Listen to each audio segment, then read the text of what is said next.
Hello, good afternoon and welcome to the Midday News on 3FM 92.7.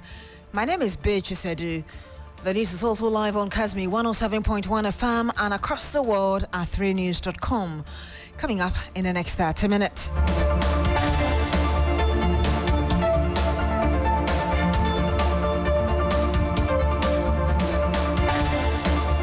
This afternoon, members of the Ghana Registered Nurses and Midwives Association defy a court order to call off their strike, escalating their industrial action by withdrawing all services from public hospitals.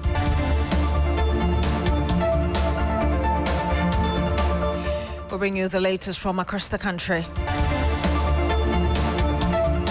Also coming up, 3 major teacher unions in Ghana's higher education sector issue a strong warning to government over delays in releasing the exchange rate and payment for book and research allowance.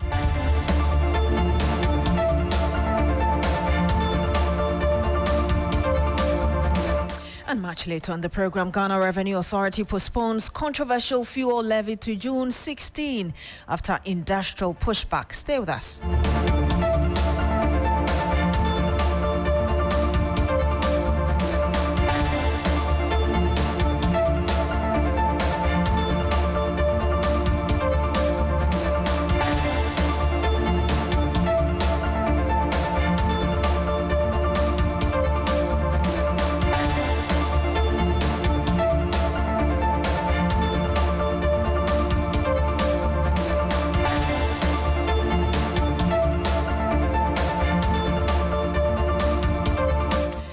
Very much for joining us this afternoon. Now, checks by 3FM review members of the Ghana Registered Nurses and Midwives Association have defied a court order to call off their strike after 1 week on. Now, GNRMA declared a strike on May 29 in protest over delays in the implementation of the 2024 collective agreement. The agreement includes the provision of a 13th month salary, fuel and medical allowance, rural incentive allowance, renewal of practicing license and uniforms. The High Court on Thursday, June 5, granted an ex parte application by the National Labour Commission declaring the strike illegal and ordered the health workers to resume work. However, the nurses have rather escalated their action in line with the earlier announced roadmap. That's full withdrawal of all services by June 9. That's today.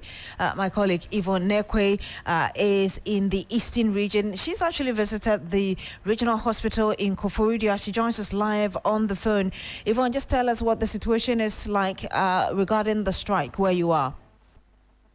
Well, the Central Regional Hospital is gradually becoming an empty space because the nurses and midwives are totally withdrawing their services from the OPD, antenatal services, inpatient wards, and everywhere their function is needed.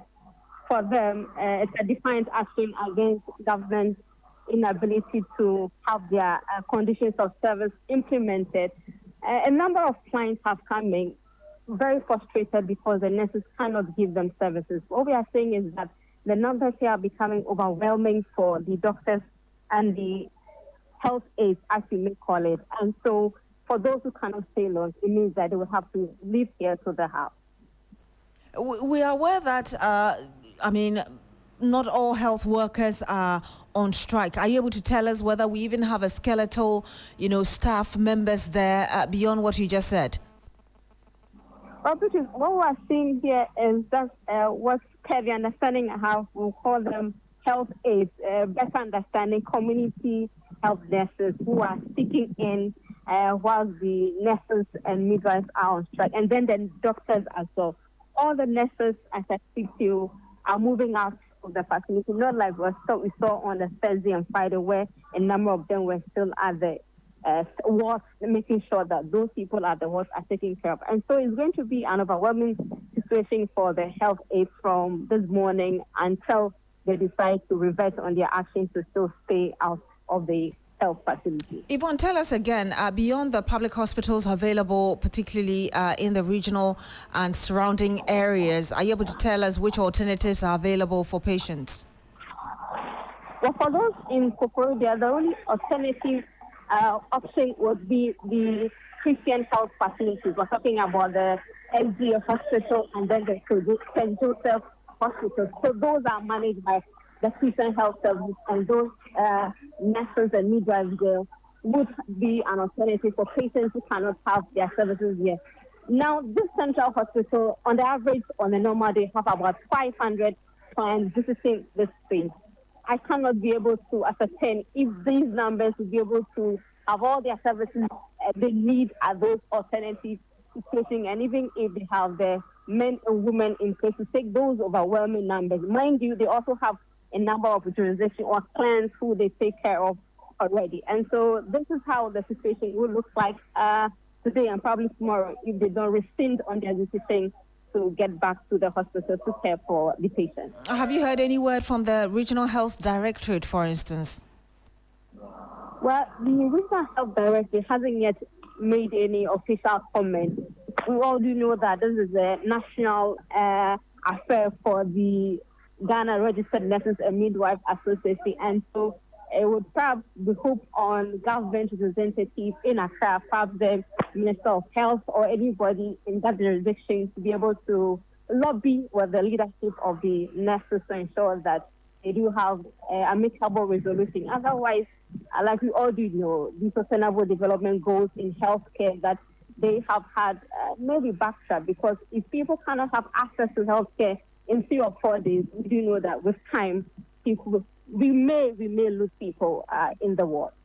Excellent. Thank you very much, Yvonne Nekwe. She's our Eastern Region correspondent. We'll be crossing over to the Northern Region very shortly to bring you the situation in that part of the country as well. But let's have a quick conversation with Dr. Thomas Anaba. He's a member of Parliament for Garu and also member of the Health Committee of Parliament, former executive of the Ghana Medical Association.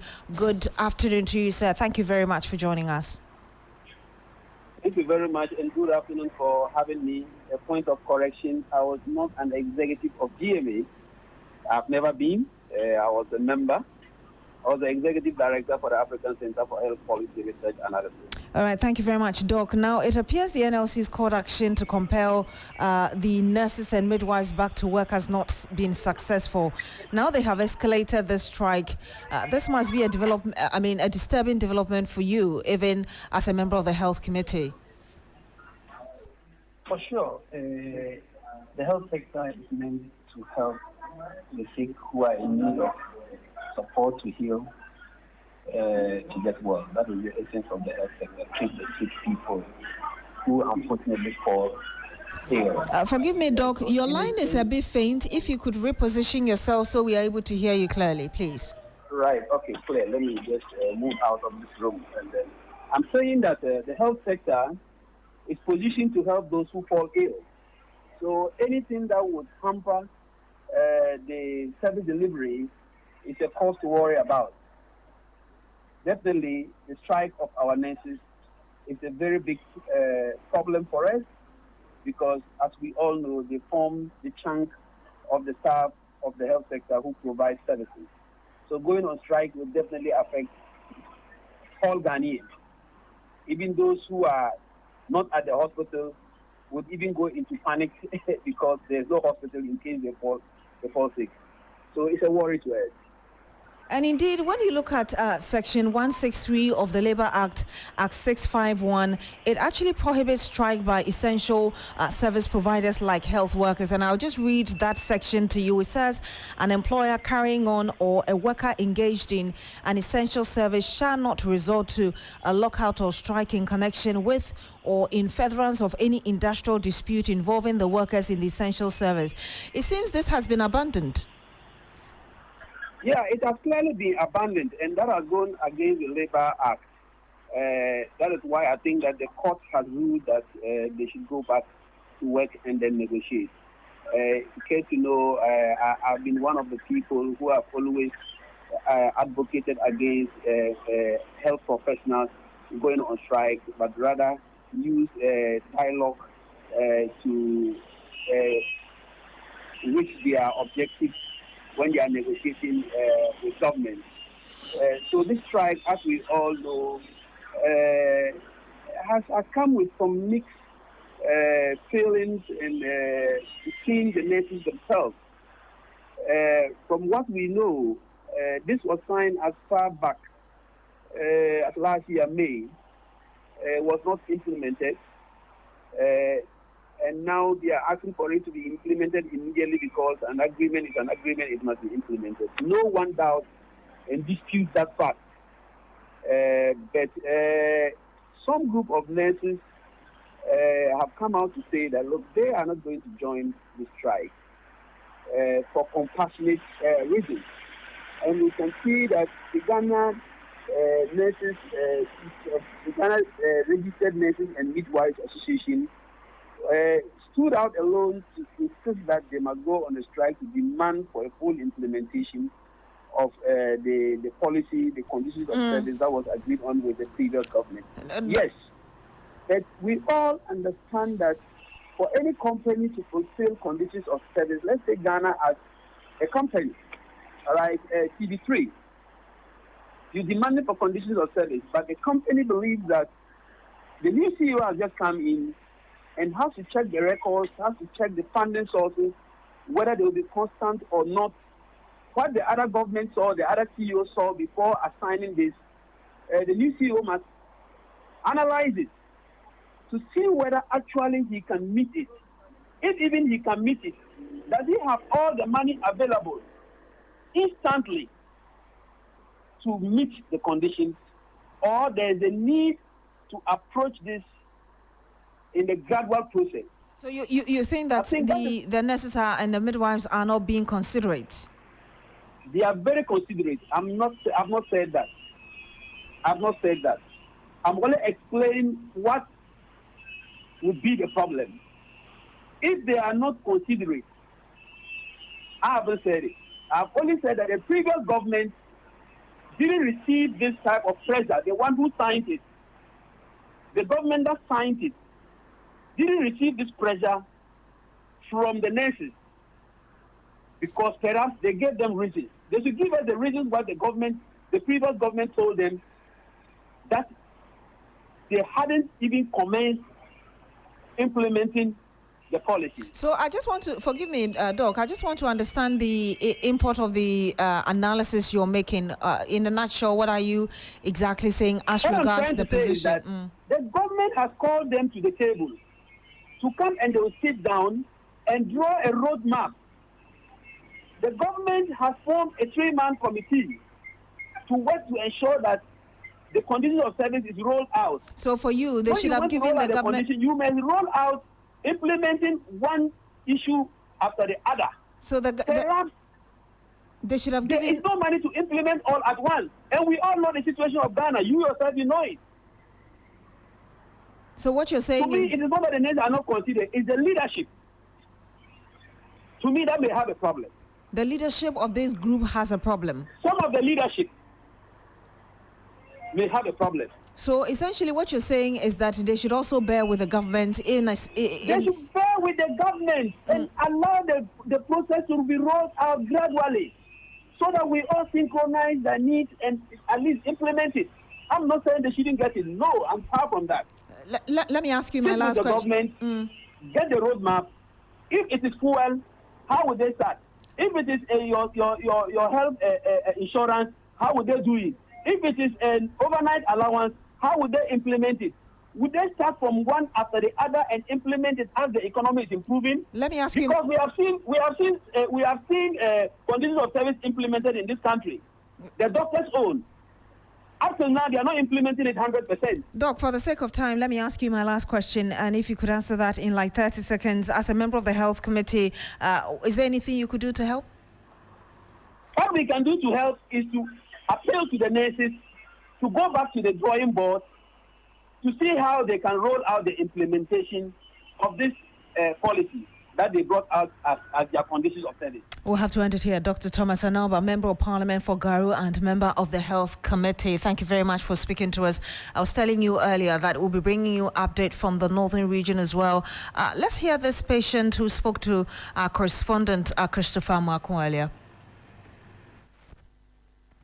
Oh yeah, because my son, I am pom a bite.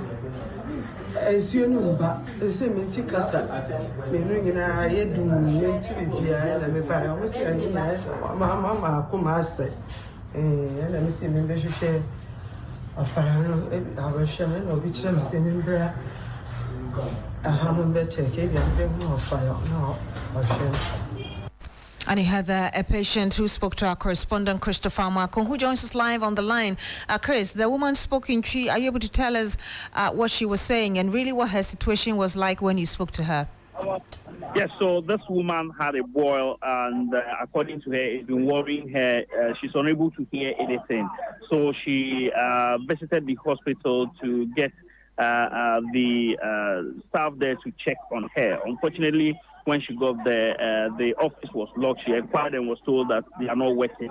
So she personally knows a staff at the hospital, and she was looking for the person who is a prescriber to attend to her. She's been there for a very long time, and she's not seen anyone to attend to her. What more can you tell us as regards, or what authorities in that part of the country are saying? Yes, so the strike is actually impacting on healthcare delivery. I have visited the Salaga Government Hospital, and I must say that the patients or clients who visited the hospital earlier today were left stranded. Even though some nurses were on duty, unfortunately, the numbers are not encouraging to be able to attend to the clients or patients who were at the OPD, and so it's becoming a worrying situation for the management of the hospital. They, because they are supposed to run 24 hours, and right now the staff they have, the nurses are unable to, they are not enough for them to put them into shifts, and so they have been appealing to the nurses to do more than the 12 hours that they are supposed to do so that they can cover up and do the 24 hours. Thank you very much. And bringing you more as in when we have it. We stay on labor-related issues, and three major teacher unions in Ghana's higher education sector: the University Teachers Association of Ghana, UTAG, the Technical University Teachers Association of Ghana, TUTAG, and the Colleges of Education Teachers Association of Ghana, CTAG, have issued a strong warning to the government over delays in releasing the exchange rate and payment for the book and research allowance. In a joint statement following a meeting held on the 8th of June, the unions expressed deep frustration and concern over what they described as an undue delay in the disbursement process. The statement further said that the delay has created significant uncertainty among their members, many of whom rely on the allowance to fund vital academic and research work. The unions unanimously resolved that while they have tolerated delays in the past, they will not accept any extension of payment beyond September 2025. More urgently, they have set June 13, 2025 as the deadline for the government to release the exchange rate and begin payment. Failure to do so, they warned, will be interpreted as a strike notice from UTAG, TUTAG and CTAG across all campuses nationwide. The leadership of the unions also called on the government to act swiftly to prevent disruption to the academic calendar and ensure the welfare of teachers and the broader academic community. Let's speak to Professor Elias Mumuni. He is the National Secretary of UTAG. Good afternoon to you, sir. Okay, we've lost him there on the line. We'll bring you more as and when. Hello, good afternoon, Prof. Yeah, okay, he's on with us. Yes, good afternoon to your listeners. Thank you very much for joining us. And first, let me find out from you, why do you believe the government has consistently delayed in releasing the exchange rates and the subsequent payment of the research and book allowance? Yeah, so thank you for having me on your platform. Regarding the delay processes, as we've indicated in our presser, oftentimes the first quarter of the year is always the period when these exchange rates are issued from Bank of Ghana through finance to GTEC of the Ministry of Education. And that is subsequently communicated to the universities for processing. And so if you look at the timeline, we're talking of release from the first quarter, and then the second and third quarter is for payment. And so this not happening in this particular year, we reckon that because of the change in the leadership and a whole lot of processes, we needed to allow some space for government to settle. So budget reading, appropriation, and all that in the month of March and April was probably enough for us to start engaging government to do the needful. And so we've been engaging GTEC, the Education Ministry, and Finance to have a finality to this issue of exchange rate issuance. And we've not been having the appropriate clarity that we seek. So you haven't had appropriate clarity, you say. What makes you think that this 13th of June deadline you set is adequate enough for them to, as in the authorities, to meet what you're asking for? Well, it is a hope. When I say we haven't actually had clarity, we've been engaging. For instance, we are aware GTEC has written to the Ministry of Finance seeking for this particular rate as far back in March. The Ministry of Education really have been following up, but we still haven't had. We've engaged some officers from Ministry of Finance, and it's been about today, tomorrow, next week, and all that. And we are thinking that if payments, which traditionally have always been done from second and third quarter, if it's to be done in that same convention, and with this delay of issuing the rate, it means we may likely miss the payment cycle. Let me ask you this last question, if you could answer in about 30 seconds. Are there any contingency plans in place if the government doesn't meet your needs and you necessarily have to follow your roadmap towards the strike? Yes, there are contingency plans, but we are hoping that government will engage us and we should be able to have a very actionable response within this week to forestall any other unrest coming from next week. We'll have to end it here. Thank you very much. Professor Elias Mumuni is the National Secretary of UTAC. Some 22 minutes past the hour of 12. When we come back, we'll tell you more about the Ghana Revenue Authority deciding to postpone the implementation of the fuel levy. Don't go away. Hello, Ghana. It's a new year and Bills Microcredit is here to support your dreams. If you're not working but want to start a business, don't let money stop you. With just your Ghana card, you can get a loan to turn your ideas into reality. Already running a business? Need more capital? Or are you a salary worker looking for extra funds? Bills offers fast and easy loans with no collateral, no deposit, and no SUSI savings required. Wherever you are, whatever you need, Bills makes it happen. Call Bills Microcredit today. Call 0596 920 833 or 0302 200 390 and get started. Bills is licensed and regulated by the Bank of Ghana. Bills, financing your needs. Terms and conditions apply. Freezer, get the abba. Adama for the abba, a freezer. Adama, a craftsmanship. Adama, Metamosua, my sorry. Canino, Obo Moasia. I do for Nobium Unumi and San last night. I tell what we did was here. Adama for Adla, from what we said. Yet the Adruba a ship will be a high technology. I could for freezer. When Kwan, and once open your 15 letters. No Fiogum, what ya no Fiogum. What the bus here, for your being over you, equity self, over Timono. Then we sure say, woman shown task here. No more send up for now, freezer, power up at the freezer. Basia, a person does so among Amoniaji. To me, me was sick, to me, but you may not do some doom. Adama, without Adama, no, Adama, you can't resist. Ubenya Adama West Africa for a dream, or baby bear a tongue cry on you. I say, Kayona Kinka in Choya, a dream.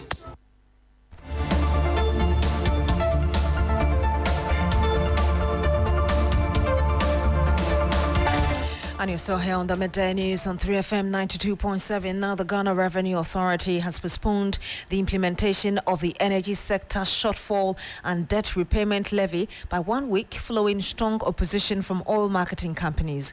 Originally set to take effect today, Monday, the 9th of June, the new 1 Ghana cedi per litre levy will now be enforced starting the 16th of June 2025.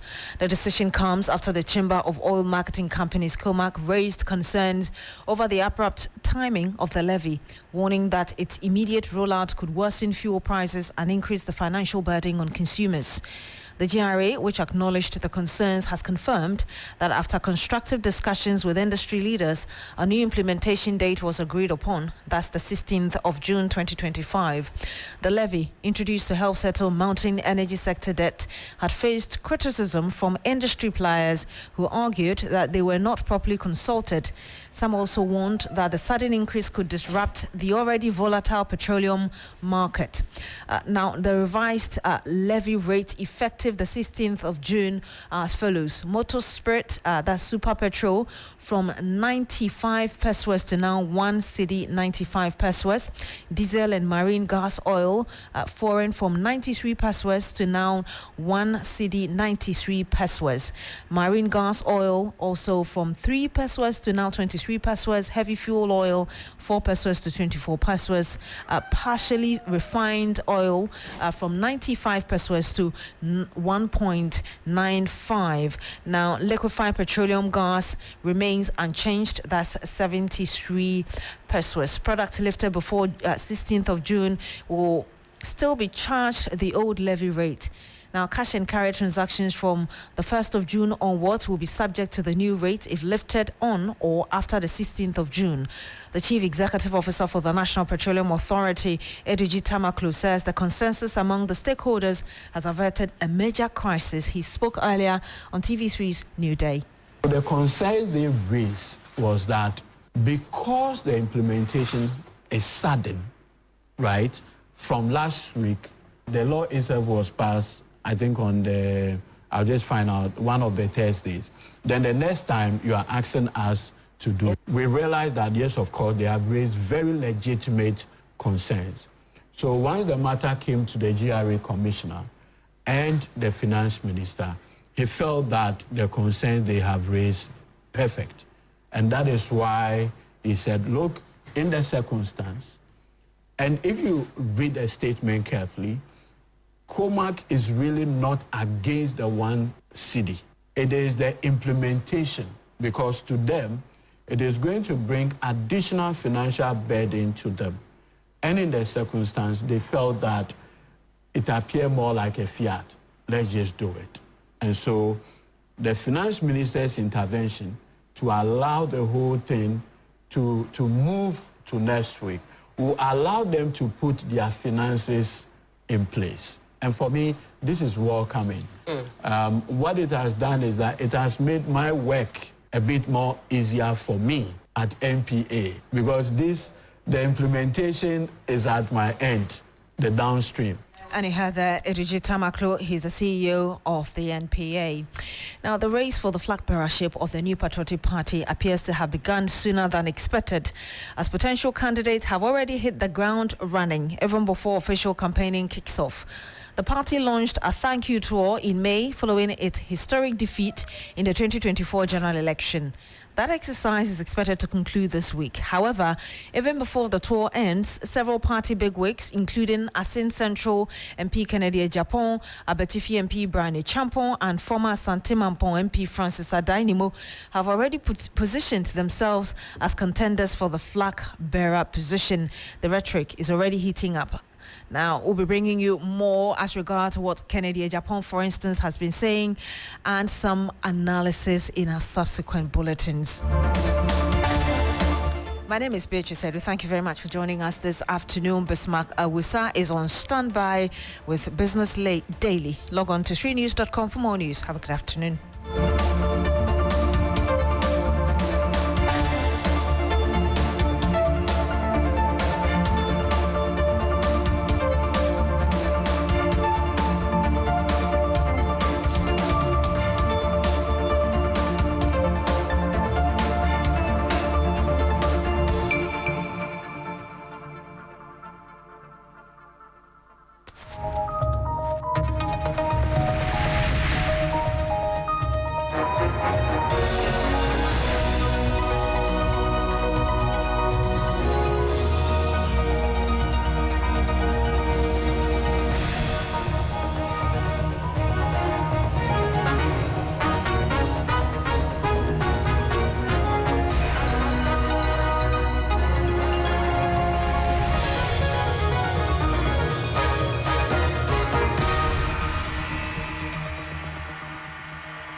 Hello, good afternoon, and welcome to Business Daily on 3FM 92.7. Coming up this afternoon, some selected oil marketing companies have started reviewing prices of petroleum products downward again, with gold slashing petrol to 12 cedis 38 pesos and diesel to 12 cedis 88 pesos. We'll bring you details.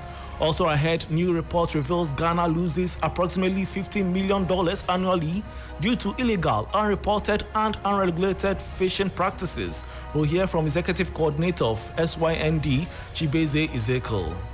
Government should be seen to be, also concerned and put in place the necessary investment, the vessels, to protect our ocean and ensure that people's livelihood are sustained. I am Bismarck Ausa. These stories and others lined up for you. Stay with me.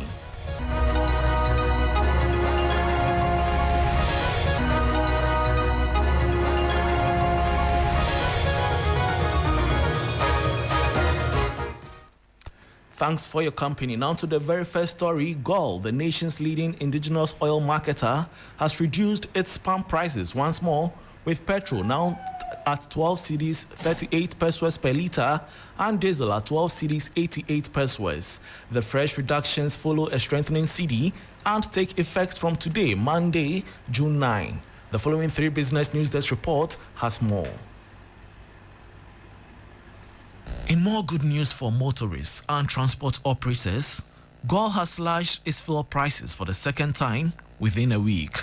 Effective this morning, a litre of GOIL petrol now sells for 12 cedis 38 pesos, down from 12 cedis 52 pesos, while diesel has fallen from 12 cedis 98 pesos from 12 cedis 88 pesos. These adjustments reflect the continued appreciation of the cedi against the US dollar, which has eased import costs for oil marketers. The first reduction took effect on June 2, when GOIL lowered petrol from 13 cedis 27 pesos to 12 cedis 52 pesos, and diesel from 13 cedis 87 pesos to 12 cedis 98 pesos. Industry watchers say the cedi strengthening is enabling businesses to pass on savings at the pump, hopefully ushering in a broader downward trend in transport fares. However, consumer groups remain cautious, with some calling for other oil marketing companies and deepening the reductions. The real test now will be whether this respite is sustained in the coming pricing window expected mid-June, especially against the backdrop of new petroleum levies under the revised Energy Sector Levies Act. And that was a 3 Business News Desk report on some selected oil marketing companies reviewing prices of petroleum products downward again. Moving on, the International Monetary Fund, IMF board, is expected to meet this June 2025 to decide on its critical staff level agreement, which would unlock Ghana's 5th tranche of $370 million. Chief Executive Officer of Dalex Finance, Joe Jackson, notes that securing this amount would further strengthen the cedi and good for business planning. This $370 million tranche is part of Ghana's larger $3 billion bailout program. The more reserves we have, the more stable the cedi is going to be. $370 million is likely to come. All that makes for a stable cedi. All that makes for a lot more comfort for the average business person who can see the cedi being stable, who can see things staying the way they are. And the minister has directed that once that is done, the president has also given his blessing. And that was Chief Executive of Dalex Finance, Joe Jackson. Now, the Ministry of Energy and Green Transition has announced plans to begin prosecuting individuals found to have played a role in the accumulation of debt within the country's energy sector. The move comes after the government recently introduced a 1 cedi energy sector levy on petroleum products aimed at addressing the mounting debt, which authorities say has reached unsustainable levels. Speaking to the media, the public relations officer of the ministry, Richmond Roxon, said the government remains committed to cleaning up and reforming the sector. The minister has directed that once that is done, the president has also given his blessing. Immediately, whoever has done that will be held responsible. And let me make this last point, that anybody who has contributed to the inefficiencies in the power sector will answer for it. whether from the container issue, procurement issues and everything. The investigative bodies are on the issues now. You have NIB that is investigating. You have police as well. Some ECG staff have been asked to step aside because of these actions. The former managing director of ECG has been invited. His statement, cautionary statement, has been taken on some of these issues. And at the end of the day, the Attorney General's office, the minister has referred the matter to the Attorney General's office for advice and prosecution. So it is not as if the inefficiencies have been left to uncatered for. No, because if you leave the inefficiencies and you still even have fuel supply, liquid fuel supply and natural gas, and you still record 40%, you will still have some form of losses in the system. And that was Public Relations Officer at the Ministry of Energy and Green Transition, Richmond Roxane. Now, the Strategic Youth Network for Development has revealed that Ghana loses approximately $50 million annually due to illegal, unreported, and unregulated fishing practices. According to Executive Coordinator Chibeze Ezekiel, this amount could otherwise support critical national development needs. In an interview at the 2025 World Ocean Day commemoration, he underscored the need for urgent and strategic actions to curb Ghana's escalating plastic pollution and marine degradation. We intend to create public awareness on why we have to be very conscious about the plastic menace in terms of the adverse effect it's having on us, even in terms of the environment and even our human health. Research tells us that as a country, every year we are losing about $50 million because of illegal, unreported and unregulated fishing practices.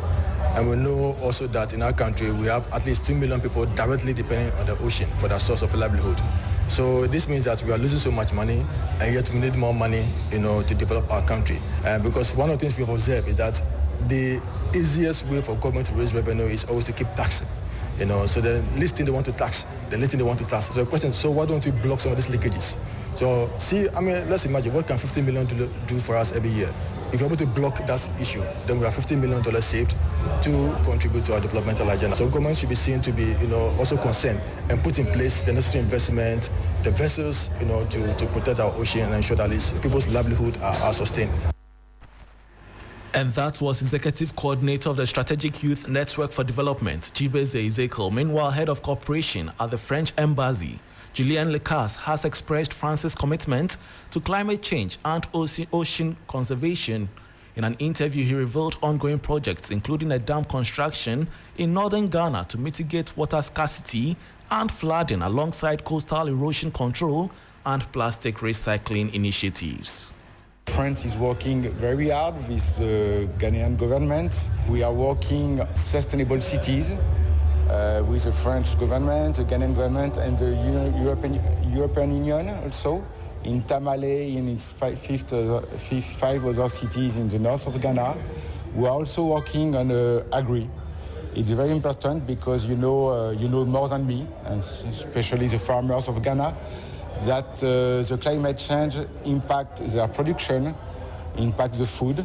And so we, perhaps just to speak about the water, there is some issue about to get the water for the for the farmers. So we are working on dams. Also, perhaps for all of us to preserve water for the farmer, for the citizens, also for the companies. And so there is some challenges, so many challenges. What are perhaps as I mentioned in my speech before, for the Western countries, especially for France, we have a large part of responsibility.